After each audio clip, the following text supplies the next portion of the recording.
channel. Today is Monday, and this is True Crime and Makeup Monday.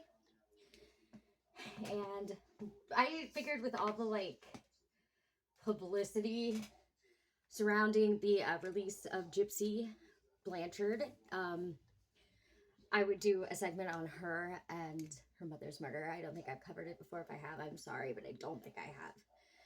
So, without further ado, let's get into it.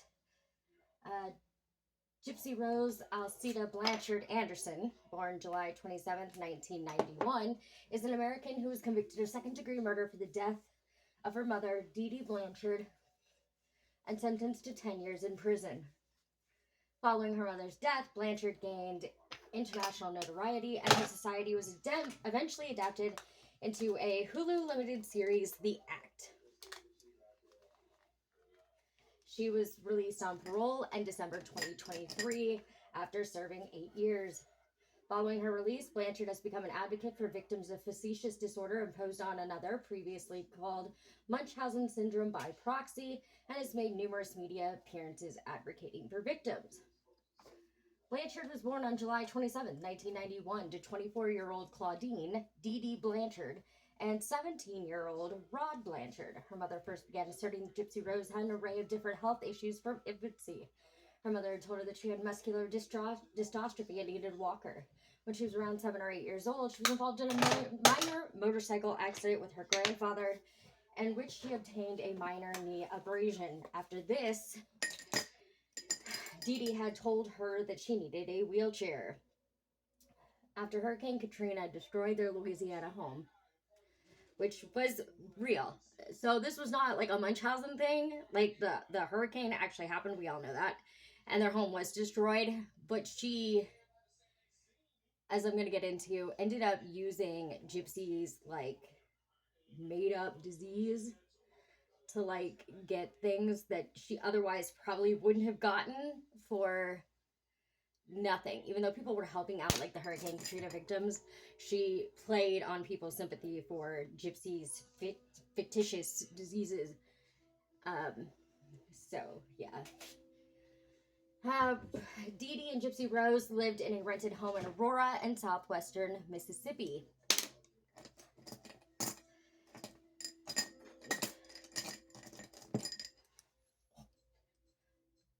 During their time there, Gypsy Rose was honored by the Olay Foundation, which advocates for the rights of feeding tube recipients, as its 2007 Child of the Year.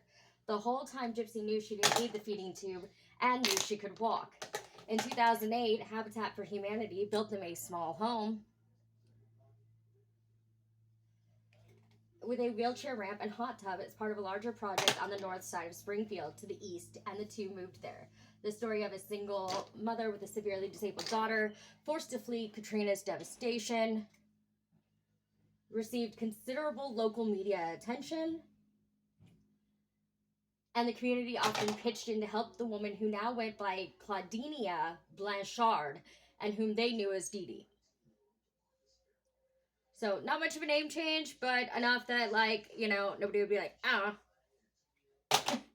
Many people who met Gypsy Rose were charmed by her. Her 4'11", which is how tall I am.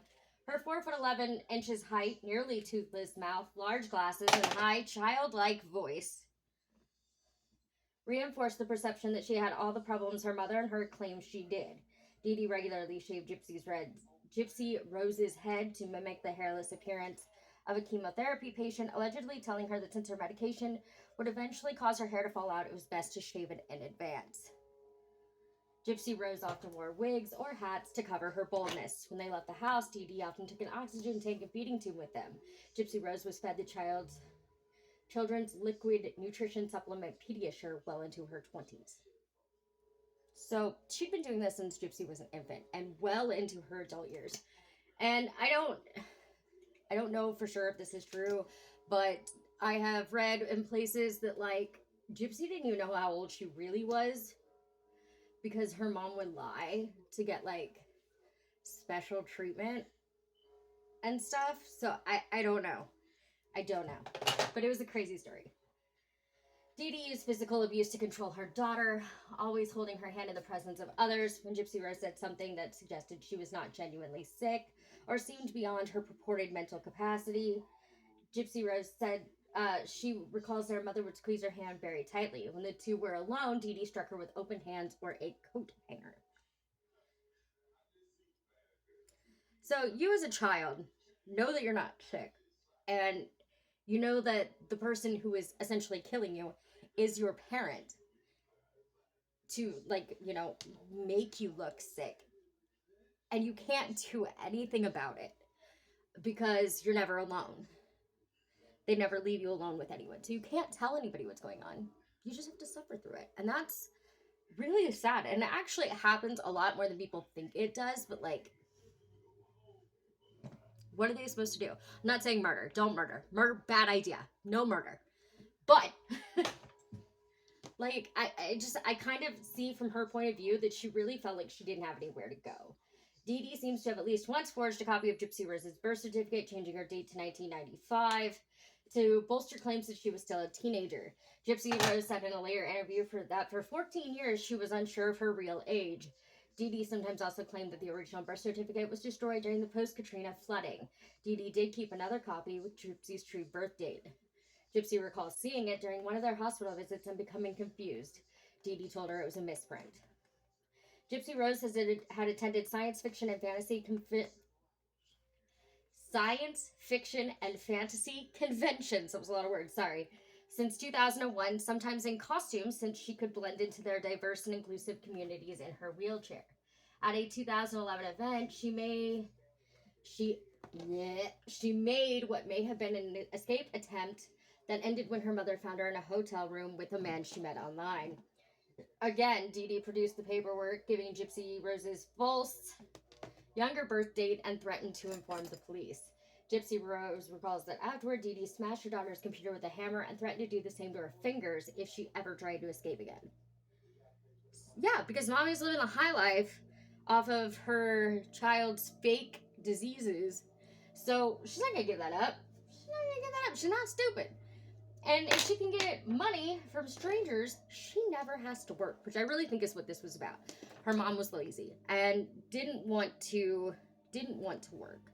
And I'm not, let me say allegedly, this is my opinion. I don't know this woman. I would never speak ill of the dead.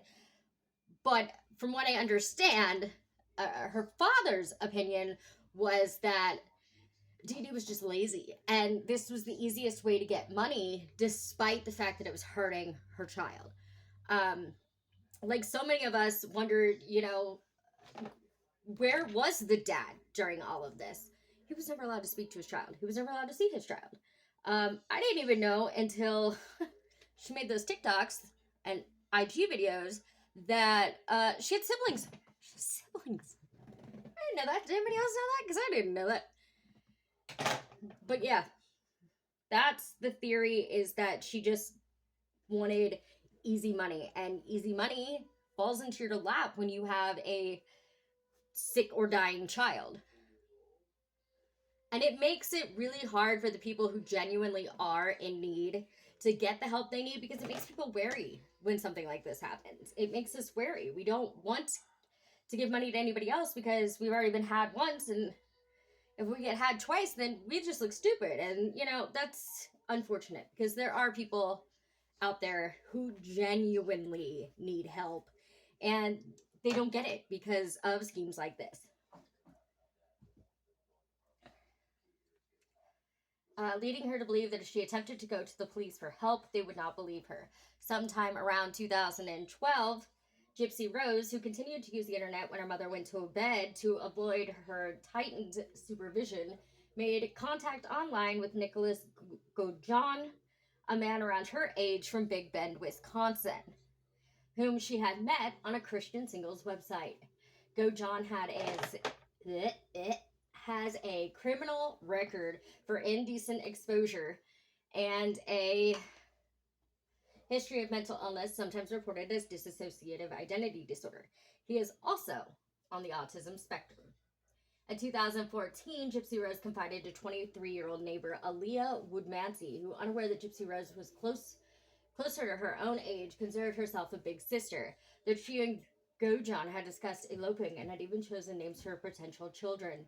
Gypsy Rose, who had 5 separate Facebook accounts, and Gojan flirted online.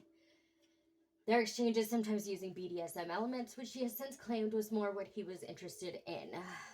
Woodmansey tried to talk her out of it, still thinking Gypsy Rose was too young and possibly being taken advantage of by a sexual predator. She was an adult.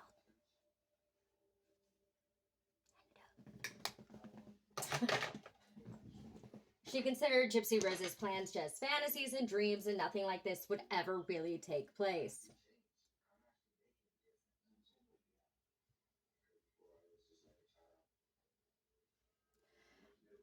Do I think she should have told Dee Dee? No. But I do think that she should have gone to somebody that could have actually investigated into why Gypsy would even want to run away. Or, I mean, it's hard to say, because they can't report suspected child abuse because nobody knows that she's not really sick except Dee Dee and Gypsy. And you can't turn somebody in for something you don't have proof of, you know? So I don't know. I don't know that this particular crime could have been prevented. Because she had nowhere to go and no one to talk to and no one to tell. She had no help. So, you know, it's unfortunate. In 2000, she considered Gypsy, I just read that. Despite Dee Dee's efforts to prevent her from using the internet, which went as far as destroying her daughter's phone and laptop, Gypsy Rose maintained contact with Woodmansey, who saved printouts of her posts until 2014. The next year, Gypsy Rose arranged and paid for Gojan to travel to Springfield. She planned to pretend to meet Gojan for the first time at a movie theater with her mother, then appear to strike up a relationship based on the supposed chance encounter. When they did meet in person, Gojan says Gypsy Rose led him to the bathroom where the two had sex. The two continued their internet interactions and began developing a plan to kill Dee Dee.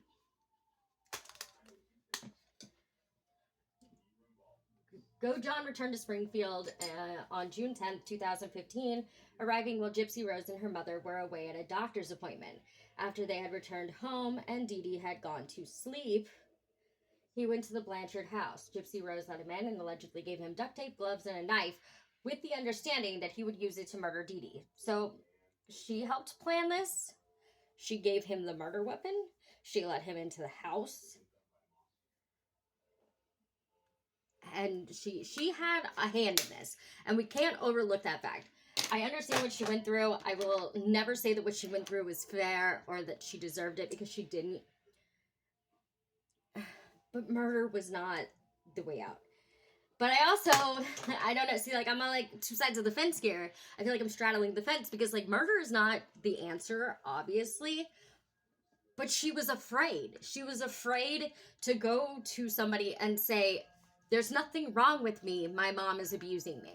Like, because she had seen firsthand, evidently, her mother's crazy. I wouldn't want to, like, trigger that and, you know, end up, like, 6 feet under. You know, like, I don't know. There's just so much that could be said for this.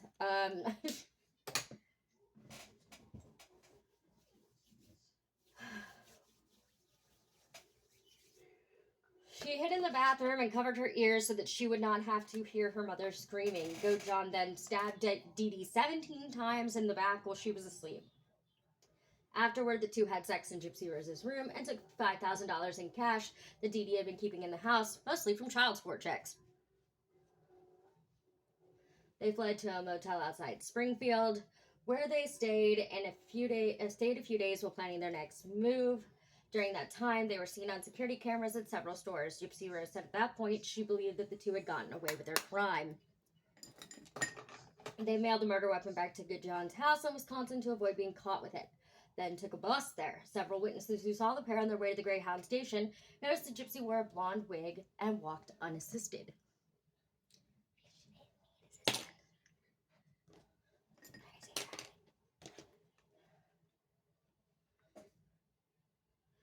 After seeing concerning Facebook posts posted from Dee Dee's account, the Blanchard's friends suspected something was amiss. When the phone calls went unanswered, several friends and neighbors went to the house.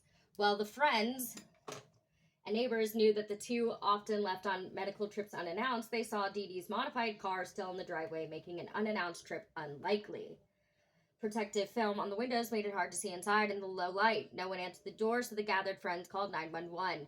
When the police arrived, they had to wait for a search warrant to be issued before they could enter, but they allowed one of the neighbors present to climb through a window, where he saw that the inside of the house was largely undisturbed and that Gypsy Rose's wheelchairs were all present. Because she didn't need them. Why would you take something you don't need? That's just an extra burden on you. You wouldn't. When the warrant was issued, police entered the house and found Dee Dee's body. All who knew the Blanchards feared the worst. Even if Gypsy Rose had not been harmed, they believed she would be helpless without her wheelchair. She was not helpless. Medications and support equipment like the oxygen tanks and feeding tube. A GoFundMe account was set up to pay for Dee Dee's funeral expenses and possibly Gypsy Rose's. Wood Mancy, who was among those gathered on the Blanchard's lawn, told police she knew about Gypsy Rose and her secret boyfriend. She showed them the printout she had saved, which included his name. Based on that information, police asked Facebook to trace the IP address from which the post to Dee Dee's account had been made. It turned out to be in Wisconsin, and the next day, police agencies in Waukesha County raided the Goat John's Big Bend home. Goat John and Gypsy Rose surrendered and were taken into custody on charges of murder and felony armed criminal action. I don't know.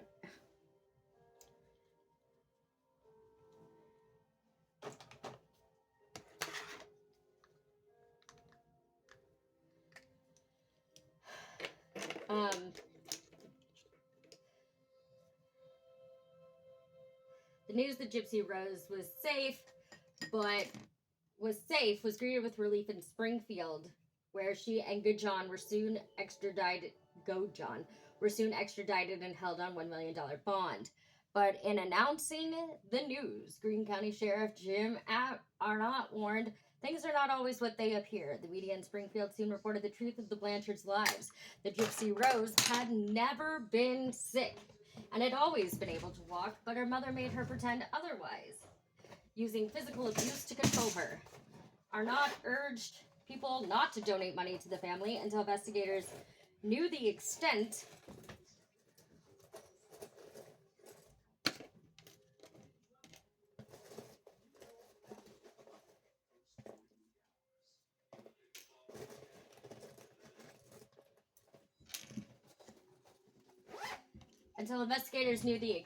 of the fraud. Gypsy Rose pleaded guilty to second-degree murder and was sentenced to 10 years in prison.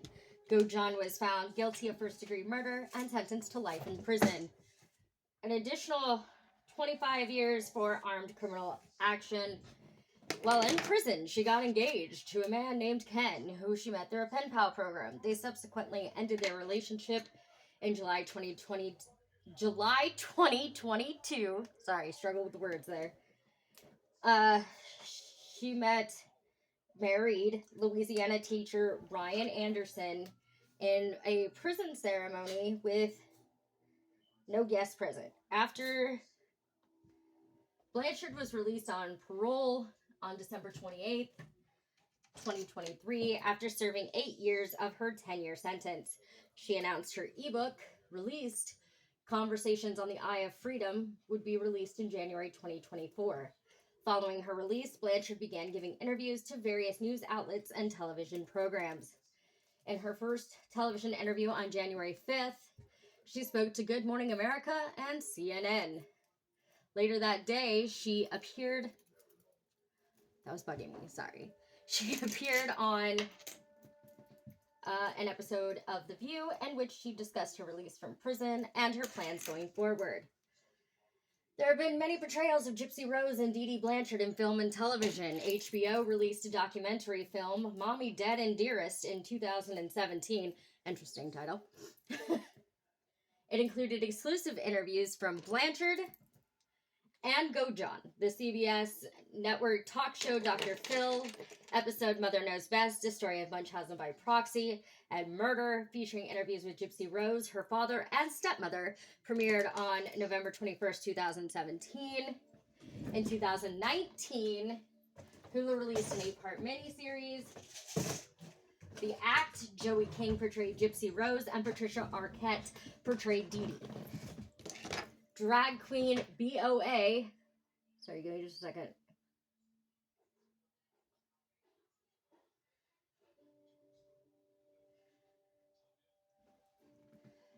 Portrayed Gypsy Rose for the Snatch Game on season 1 of Canada's Drag Race.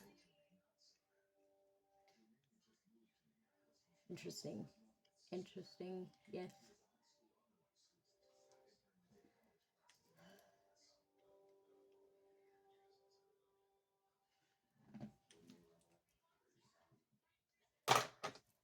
On January 5th, 2024, Lifetime TV Network released a 6-part docuseries entitled The Prison Confessions of Gypsy Rose Blanchard.